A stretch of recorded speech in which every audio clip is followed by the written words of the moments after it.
All right, they gave me a clock 10 minutes. I appreciate it very much. Thank you for that introduction. So I'm going to give a speech I've never given before, not because I haven't believed it, but because the opportunity hadn't presented itself. I think, as you heard from Ralph, I hate Marxism and I hate communism. And I hate it because everywhere in the world it's ever been tried, it's led to tyranny and poverty and exile and oppression. And there's a mistake that people have made. Maybe some of us, maybe myself, have been guilty of it. And that is the belief that somehow Marxism is dead. That Marxism is now something that crazy people at the faculty club at some university talk about, but it isn't really alive anymore. The other mistake we make is that Marxism is some sort of economic theory. Neither one of those things is true. Marxism is not dead, and it's not an economic theory. What's happened is that Marxists realize what the track record of Marxism is around the world, so they don't want to call themselves Marxists anymore. They have found new titles, things that frankly sound benign and you almost feel guilty being against. Social justice. Who can be against social justice? But that's the terminology they come up with. Equity. Equity. Who can be against equity? But the truth of the matter is that, and that this is not about economics solely. The old Marxism was the argument that the capitalist system, the whole system, was flawed and rigged, and it divided people. It said the world and society and capitalist societies are divided between two groups. You have one group which owns the businesses, they're the oppressors, and you have the workers. Everybody else, that group, are the victims. And that's how communism works. It creates a victim class, it creates an oppressor class, and then it says the only way to fix this is we have to overthrow this system. We need a revolution. We need a government to take over and make everything fair, and we need a government that goes to the former oppressors and makes them apologize for being an oppressors, be re-educated into responsible people, and pay a penance for what they've done. That's the old Marxism. And it sounds familiar. Because today, we are being asked to divide. First of all, we're being told that America, in and of itself, was founded on racism, prejudice, and evil. Not that we have a history of racism or prejudice, but that we were founded on, that's the foundation of our society, that we are irredeemably broken in our history. System. That the system is rigged. Not about capitalism. The system is set up to benefit the oppressor versus the victim. And who's the oppressor? The oppressor, basically, if you listen to some of these people, is anyone who is a white, male, heterosexual. And everybody else, I guess myself included, being a Cuban American, is a victim. And the only answer is for government to step forward and create equity and make things fair. Tear this system down. And by the way, the oppressors, you need to acknowledge your oppression and you need to apologize for it. And then you need to pay a penance. Now see, people say, what's that have to do with Marxism? Marxism is about control. The old Marxism used economics to gain control. The new Marxism uses identity politics. And the result is something that looks nothing like America. Now, I guarantee you right now this thing will be put online and somebody will write an article, this is crazy talk or not. None of this is really happening.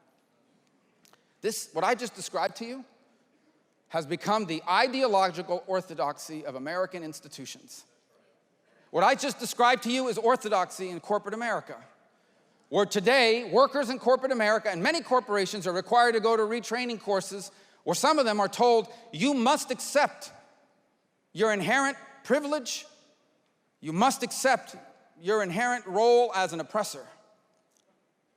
It's infected our schools, where children on the first day of school, first graders, are told, you must choose a pronoun, and you need to now divide up between whether you're an oppressor class or a victim class member. You've heard a lot about this critical race theory and stuff that's wound up in our schools. It's certainly the prevalent ideology in the media, in Hollywood, in music, and in government. We have federal employees, including people in charge of keeping this country safe, who are forced to go to 2 or 3 day training courses where they have to choose where they are in the oppression matrix. Just think about that. But what's the ultimate goal of all this? The ultimate goal of all this is we need a government and government policies to make things right and to equalize them. Equity, not equality of opportunity, equity is the word they now use. And I'm telling you, this is an incredible danger to the American country. There's no reason to believe that this new Marxism will result in anything but what the old Marxism resulted in. Because the next step is going to be economic. If in fact the country is divided between an oppressor class and a victim class, based on your identity, be it your sexual identity, be it your gender, be it your race, if that's true, then the next step is we need economic policies that make things right. And we need social policy, we need laws, we need government agencies, we need requirements. That's the next step. I'm telling you, if we do not confront this now, call it for what it is, and defeat it, it will destroy this country and everything that has made it special. And what do Marxists count on? They count on fear. They count on fear. We know this firsthand from our experiences and the people that I know from Nicaragua, Venezuela, obviously Cuba.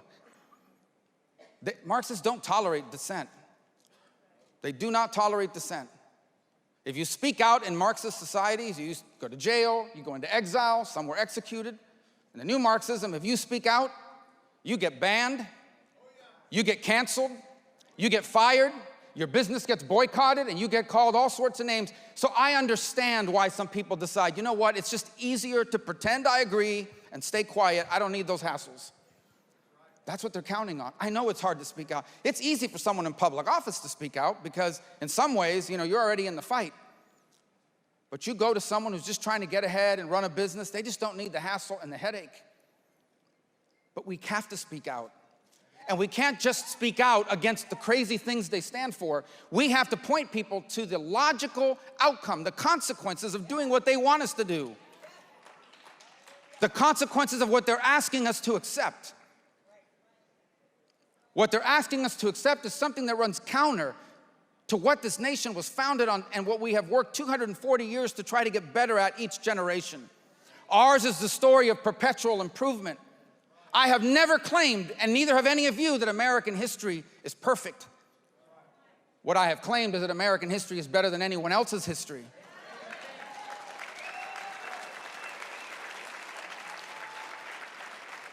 What I have claimed is that each generation of American has brought us closer to fulfilling our founding principles based on the belief that all men and all women, all people are created equal and that their rights come from God, not from government.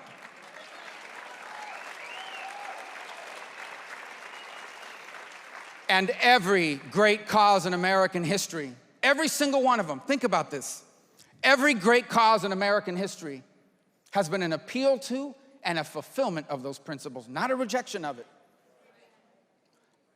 Today, June 19th, they commemorate the end of slavery. What was that? That was a fulfillment of our founding principle, that all men are created equal.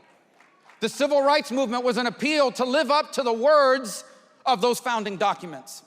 The women's suffrage movement was an appeal to the constitutional principles and the Declaration of Independence. All of our great causes in our history have been a fulfillment of our founding, not a rejection of it. And if we abandon that, which is what they're asking us to do, it won't be America anymore. I know that politics today sometimes has a lot of hyperbole. And maybe I'm a little passionate about things involving Marxism for obvious reasons. But I think we should all be. Marxism is the single most evil and destructive ideology that mankind has ever known.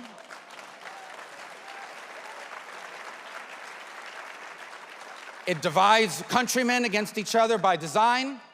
It divides people against each other by design. And whether that divide is between rich and poor, or on the basis of gender and race and religion and who you voted for, it is divisive and destructive nonetheless. And so if we have one mission, if we have one goal, it isn't liberal versus conservative or Republican versus Democrat. It's America versus this Marxist ideology, which is what it is. Call it for what it is. Defeat it, or it will destroy our country. Defeat it, and we will save our country, and our children will inherit what we inherited, the single greatest nation in all of human history. Thank you. God bless you all. Thank you.